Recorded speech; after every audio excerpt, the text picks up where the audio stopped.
Welcome, ladies and gentlemen, to Twitch Rivals, the show about streamers and the games they love. And today, that game we're going to have to escape from. We're escaping from Tarkov, folks. It took over Twitch like a few months back. It's been a game that's been very, very popular in a very, very hardcore community, but now has blown up worldwide and is sweeping the nations and the globe. And especially while we're all here trapped inside, it's nice to have a game that allows us to kind of get outdoors a little bit. Isn't that true?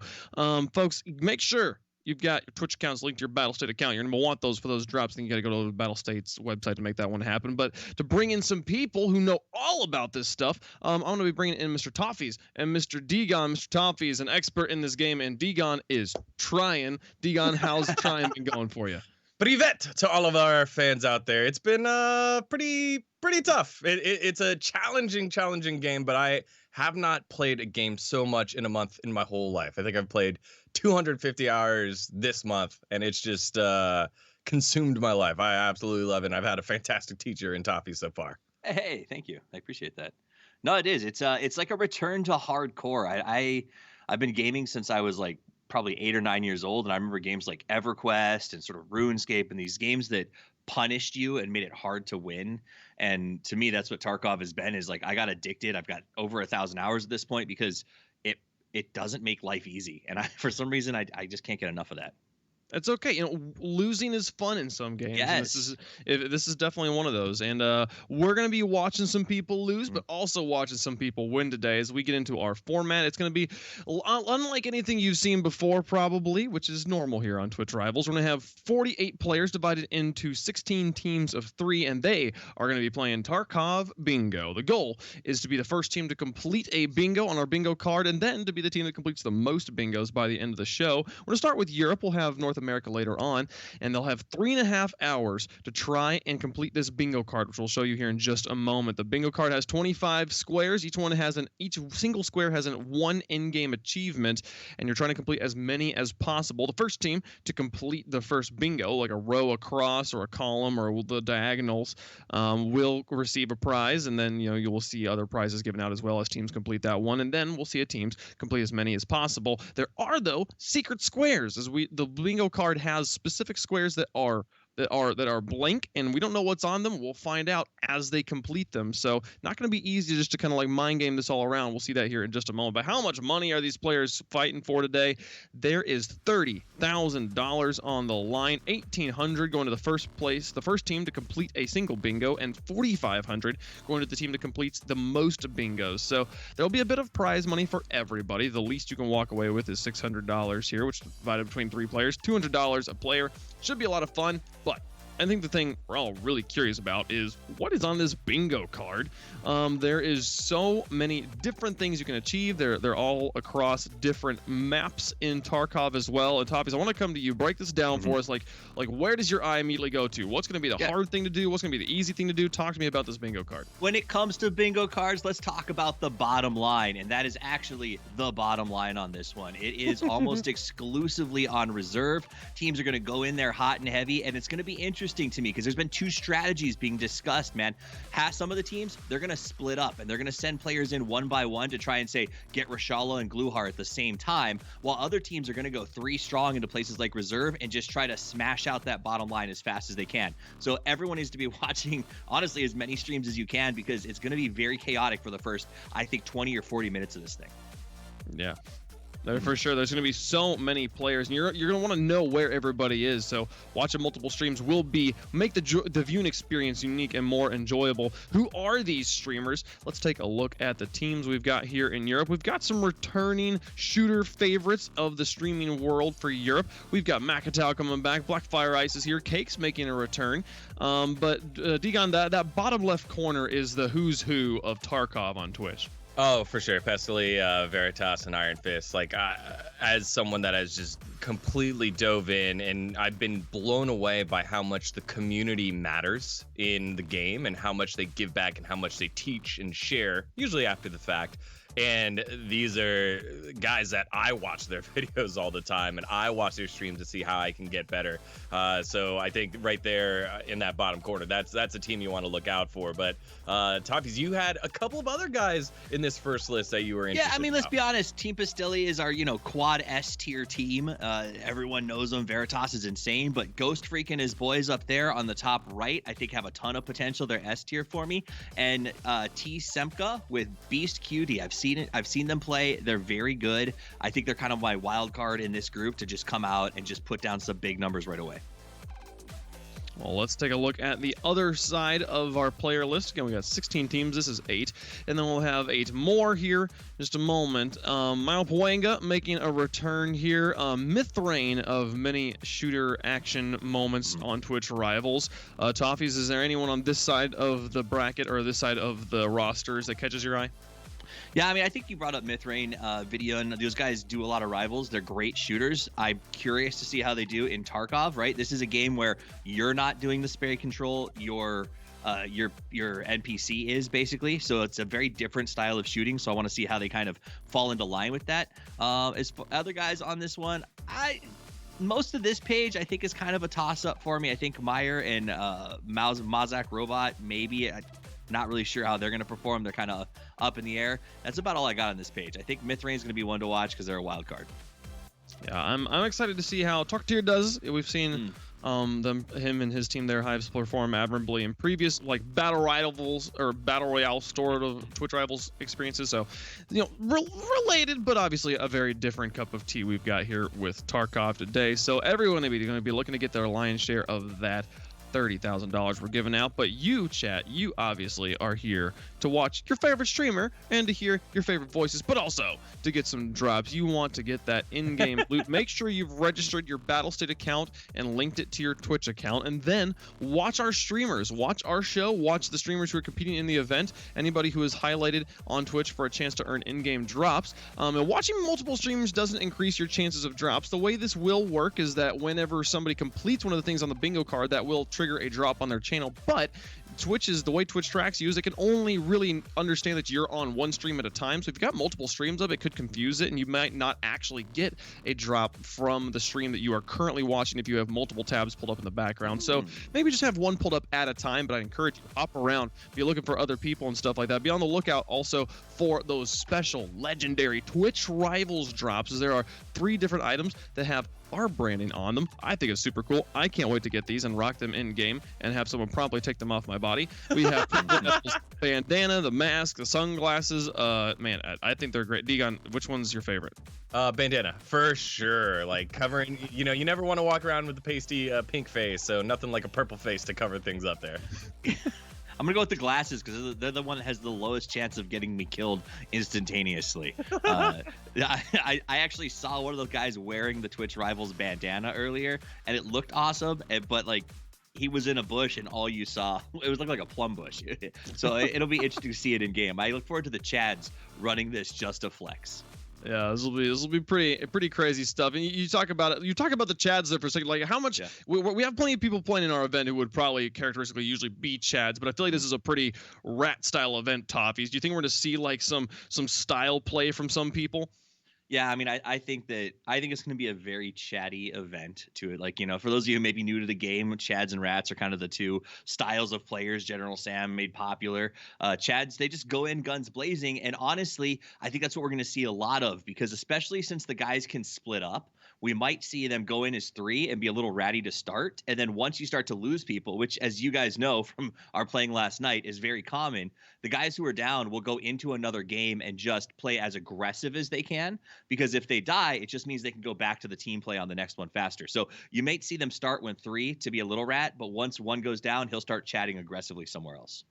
Yeah, for sure. Oh, and hey, again, it's a race. Although it is all about Tarkov and about getting as much as you possibly can. It's a race to that first bingo. That's going to be the first part of our tournament here. So excited to get that one started. We're going to take a quick break, and when we come back, we'll have the streamers in game. We'll get that gameplay started for you. Stick around. You're watching Twitch Rivals.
We are back and moments away from getting into some gameplay, folks, and I can't wait to see where these guys choose to go first. There's so many different areas of Tarkov that people can explore. What's been your favorite part, just strictly not from a competitive standpoint, Degon, but just as a new player, as someone who's been enjoying learning this game, where's been the place you've enjoyed playing the most?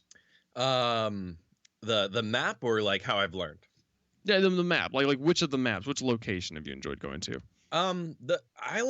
I think a lot of players start on customs. It's like, hey, look, this is an overall general map. It's really straightforward on how to play Tarkov. And then the next step was, for me, was to go to factory, so that you just get over gear fear and you just get used to shooting. You know, a lot of the time when you're starting out and you're using your scavs, you're so used to identifying, are you a scav or not? Are you a player or not? Are you CPU? And then a lot of the times when you need to fire, you don't. So being over at factory, you're not gun shy. You have to fight your way out. And I like that. It's fight your way through Tarkov, not just escape. Toffees, how do you feel about factories? Factory, I mean, personally, as a rat, I don't care for factory as my primary modus operandi. I get it. I like it. It's fun occasionally. It's sort of my warm-up wind down. Customs is bae and always will be, but I think interchange is like a good blend of both. That's where I play the most right now. You can 1v4 on interchange pretty, I don't want to say easily, but there's a lot of twists and turns. So if you know the map, you can really capitalize on that knowledge. Whereas customs, if you get caught in a bottleneck, it's the end of you, and that just sort of is what it is if you're up against a 5-man of thick boys. Whereas interchange, I can go in on a budget run and still drop 4 thicks because I know the map better. So I think interchange is just the most fun I have right now.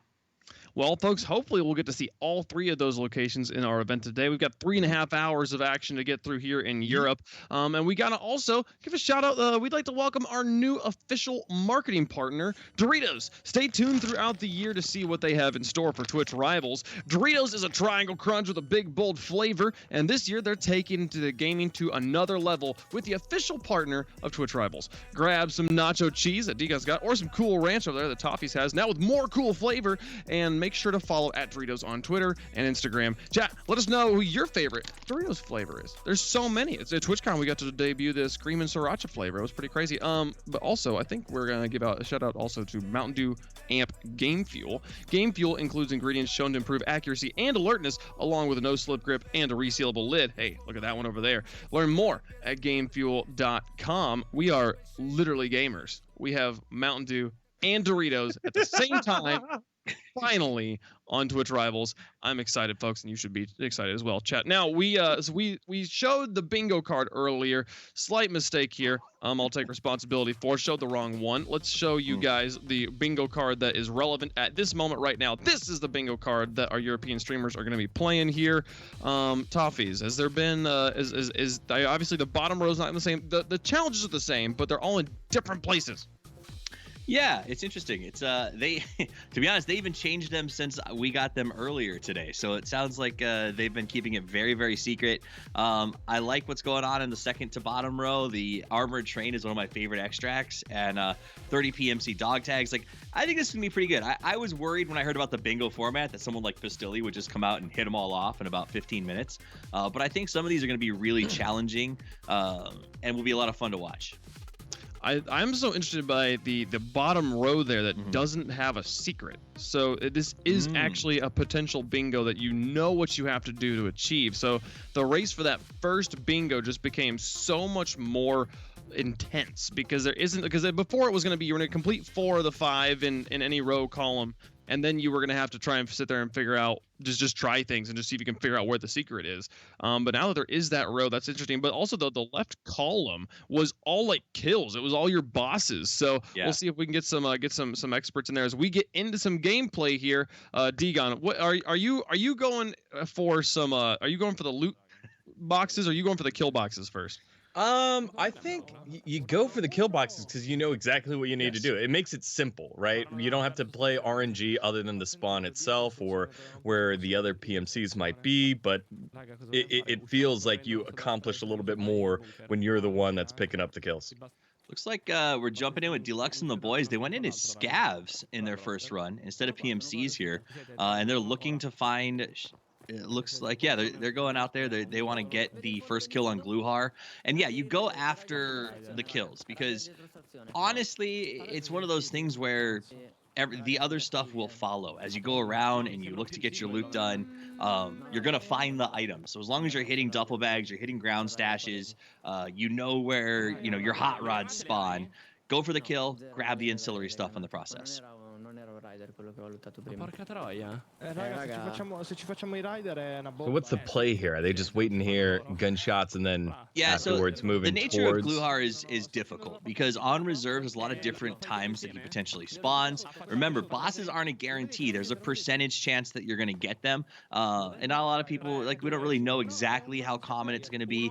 Raiders on this map are some of the most difficult, and they raid when people hit the hermetic door.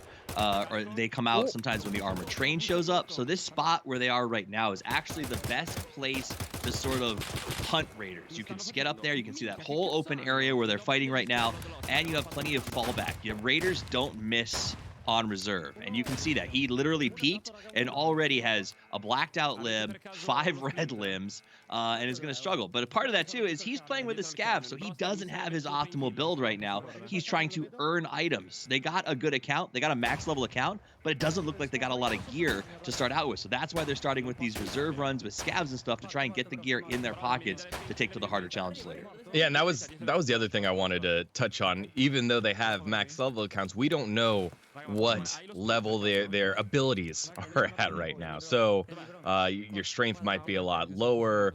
You know, your what is it? Your silence, Stamina, everything else. Stamina, everything else is lower.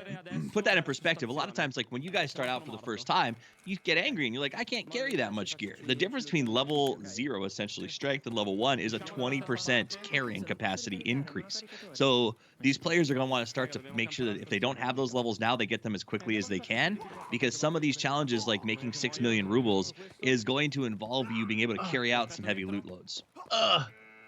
So with that blacked out leg, for some of our friends that don't play a ton, you can still sprint if you take painkillers, which he was able to take one. That you can see the little Nirvana logo in the top left corner. So we'll follow along with Deluxe in a little bit. You can see Malu.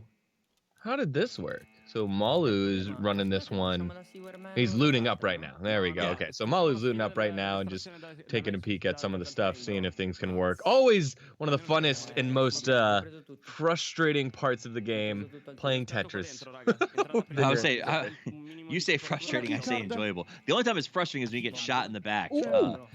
Notice he's picking up Cotton's hat, so nice little shout out to Cotton. As well here as he grabs that thing. Sells pretty well. But again, that's what you want to do, is you want to come in here as a scav. You're going to see what he just did, where he basically got the better rig option to upgrade his gear on the scav run, so that his next PMC run will have the best potential output in terms of what he's going to wear. Yeah, and I'm not sure if you saw it right there. Keycard was on that body. So Nice. Always great to pick up an easy. I think, what is it going for, like 210? 205 to 210. So not a bad grab early on.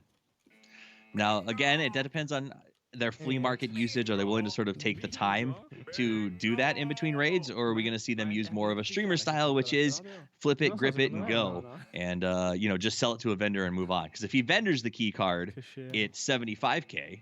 Or he can use that and potentially get one of the early, because this is a max level account, so the level restriction is gone. He can use that to go straight into labs and try to pick up a lot of money right out of the gate. Because if you go to labs, these guys have the skill. They could drop a raider or two right off the bat and get some of the better gear in the tournament right out of the gate. Yeah, so one of the bingo spots they had to fill was obviously exfil with armored car. So armored train, so that's what they're waiting for. So how does the train normally work for someone that doesn't get to play this map as much? Well, train shows up. It'll be around 17 minutes, give or take. I put that little squiggly line in front of it. It arrives, it lets everyone know it's there. It often brings raiders with it just to piss you off. And then you've got to wait for about 7 minutes.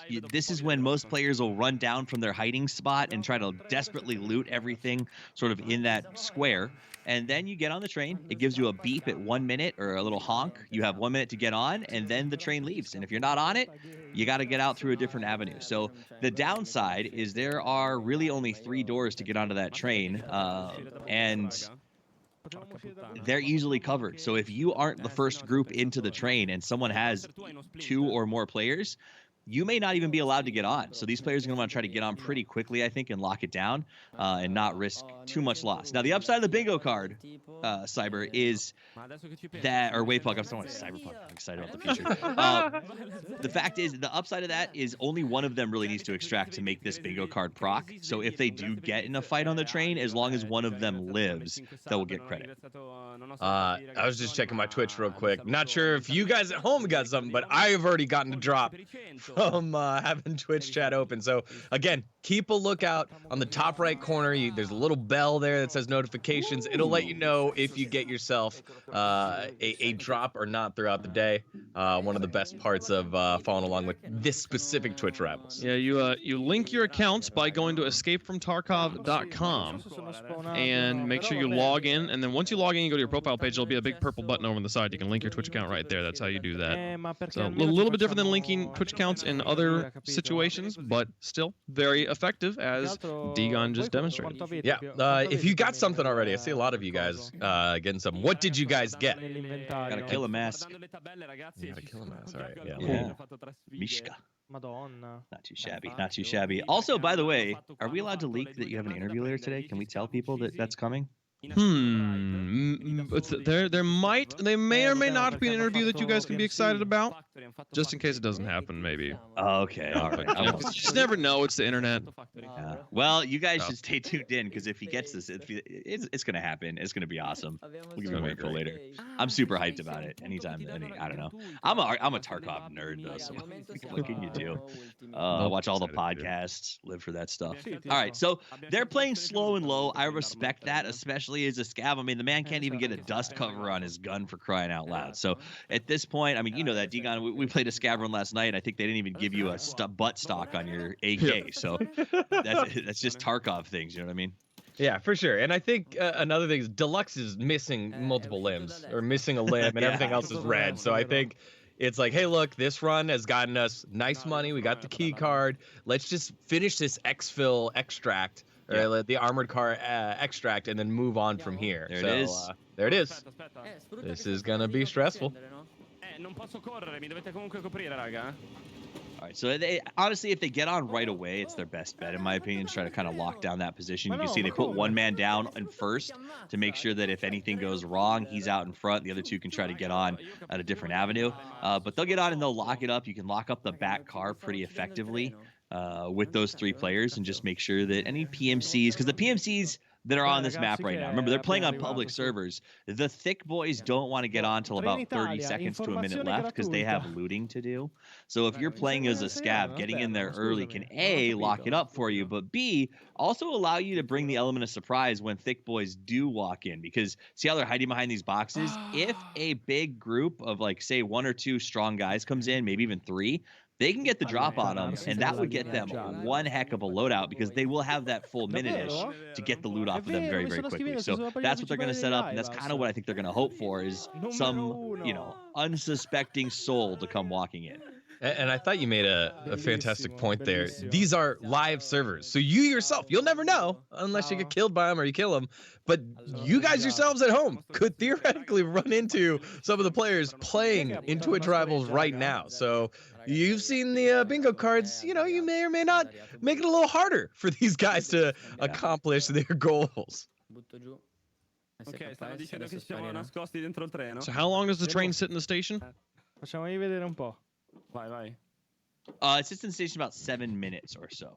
Whew. So they're gonna be a. Yeah, it's not that's not nice. Can you do that on Twitch? Yeah. Capital D : in chat. They're being naughty. Oh. Sparano. So they're having a good time, and yeah, I mean that's the downside is No, non ha sparato you have to lui. sit there. But I mean, Tarkov is not a game for the impatient. You know, sometimes it is just about sitting. I mean, especially if you're protecting your friend's gear. If you're not one of these legendary players, you're like the rest of us. You know, losing a million, 600K loadout is not easy or not fun. I mean, I've been there before. I've sat for, I think my record was 31 minutes watching where I knew the other guy was after he wiped my team, and I wiped half of his, and we did a 31-minute standoff until he finally just assumed I must have left and walked out, and then went down. But in doing so, protected 4 people's gear, got out with a big load for yourself. That's Tarkov. Like sometimes it's not fast paced, but that's how you win. That's how you make the money. Ah, l'hanno sbloccata? The patient game. L'hanno sbloccata? It's a waiting game, and I mean, honestly, that's why one of the reasons I love it so much is there's a lot of strategy to it, and if you're not thinking strategically, you're not winning. You're not going to have a great inventory, and you're going to be doing Mosin runs for the rest of your life. I mean, there's nothing wrong with that, but eventually you want to slap on a Zuck and carry yourself a meta HK or a really nice Val, and you got to win some to do that. Yeah, I'm in the phase right now where I have I've got one AK-74M build that I run that, and it feels comfortable. I've gotten used to it, and the more that I've played, the more that I'm like, oh, okay, your bullets matter a lot, but once you're comfortable with the weapon, you can see why you switch weapons slowly, because you want to be able to master that gun. Like, what are some of the main loadouts that you utilize in terms of weapons, Tafis? So when you start, up until I started making money and finished my hideout, I kind of just used what I had, right? What I took off the bodies of those who fell before me. At this point, however, once you crest that sort of 100 million mark or whatever, you get to start building your meta gun. So I pretty much HK meta for my full auto short range builds, and I do an M1A RSAS is meta build for anything like reserve, range runs, and honestly, just being kind of I don't know if I can say this, but being kind of a dick to other players. I love sitting in sort of the bush over reserve with an RSAS and just taking people out with M61 over and over again. It's my zen place.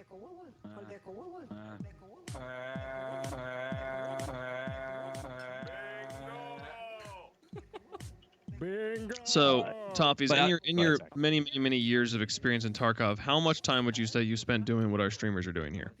Oh my gosh, I mean, a copious amount, especially at the beginning. Like, I once wrote a love letter to customs, and we'll read that if we ever get really bored.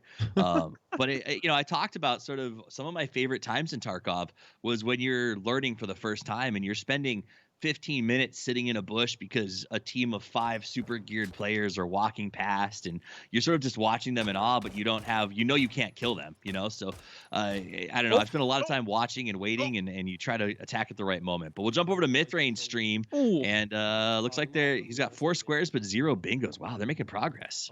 Yeah. Who needs arms? Mithrane getting both arms shot off there, and we'll have to quickly bandage up. Funnily enough, one of the squares he's already completed is heal 435 hit points of combat damage in a single raid. So we can see him continuing to build upon that streak. Yeah, interested to see which squares that he's accomplished. We don't know if it's all within the same, if it's straight across, or if they're just kind of scattered around.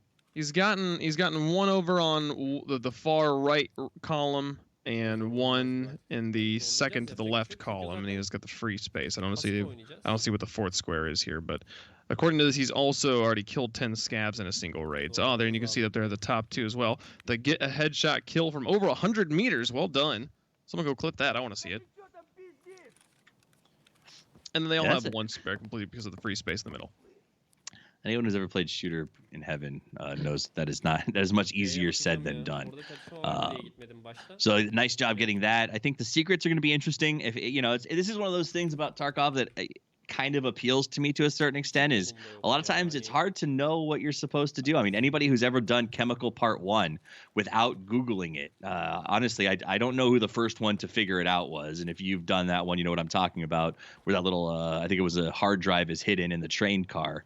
Like it would just be impossible. The first guy to figure that out should be recognized as a hero among men. And I think that'll go down in this tournament a little bit, right? Whoever figures out the secrets first, they put in the footwork, but everyone else is going to spread like wildfire so they can accomplish it as well. Much in the way that our quests do in Tarkov. It's always interesting, right? Nikki doesn't like to tell us when he does things. Like he's told us, hey, there's a new NPC coming to the game. We're going to put in these cultists that carry poison daggers and sneak out at nighttime and stab you and kill you. But we're not going to tell you when they enter the game. It's going to be a surprise. Stuff like that. Killa's cards. Hey, there's some cool new Killa things that you can open stashes. Good luck finding them. And then someone had to figure out to open a stupid, like a urinal to find the key card. So it's crazy and it's fun because it's like one of those games where you get to discover things as a community. And I love that. Smith Rain scouring the houses here. Yeah, he's now heading into the dorms area. All of the buildings here on reserve made after chess pieces. And these keys usually go for a lot here. Even the ones that don't open doors. It's crazy how much RB keys sell for. That said, it's a popular map. It's one of the end game maps. You know, I would say it's just a tiny tier below labs. The loot is strong. There's LEDXs if you know where to find them. A lot of high value loot. The interesting part of this map, though, is it can be a crapshoot. Sometimes you come in and you get a bunch of pistol runners or hatchet runners and maybe one or two other PMCs who want to fight, and you have a relatively easy waltz through the map hunting raiders, which is fine because their loot's good. And then other times you come in and there are just 14 PMCs kitted to the nines looking for blood, and it ends up being just a cluster bomb. And that's why I think reserve is so much fun. Sometimes it's slow and you make a lot of money, and sometimes it's crazy and you make even more. I think why I've strayed away from reserve a lot is that it feels like when you're in the dorms, that feels like familiar fighting. But when you're out in the open, the players on this map are so much better, and the scavs are so much stronger that you don't really have opportunities for them to miss. Like you have to shoot them or they're going to shoot you so much faster because it is so many more talented players on this one. You saw him line that up. The shake on that Mosin already because he's playing the scav, so he doesn't have his optimal build, so you got to kind of make do. And remember, for those of you who maybe, again, get to play the game sometimes, you may not as be aggressively addicted to it as guys like Degon and myself.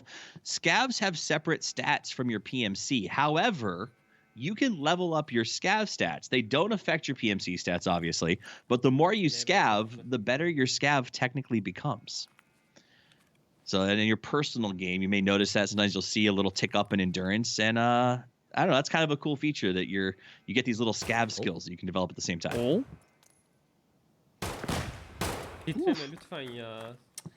All right, so you notice he's tap firing the AK. Degon, how often should you auto fire an AK? On factory. Exactly. On factory, No, I mean, that's it. Yeah, if they're a couple meters away, sure, have at it. But it's like the foul, right? This idea that just because a gun has full automatic doesn't mean a gun should use full automatic. And it works great if you're standing at a door and you're holding a doorway at like 2 meters, but range shots, don't be scared to hit the B button. Ben kafe bulmuşum. Hatırat buldum sandım. Ooh. Lots of ammo on reserve. That was the other thing I remember. I was like, what are these small little cartons and boxes? Just lots of ammo here. That's such a colorful inventory. All those blues and yellows and greens. Boxes Oh, he's of wearing the ammo. Twitch Rivals mask. He's got it. Yeah. From the old his inventory chat. I must have put him in the account. That's cool. No, he got it in a drop, which Look at you that. guys can do. Oh, really? But exclamation giveaway. Make sure you type that. Raise your No. chance at catching something. To be clear, you don't have to type anything, but it can't hurt, right? can't. But it does. Hurts me every time. Puts the vodka in his gaming container. That's what I like to see.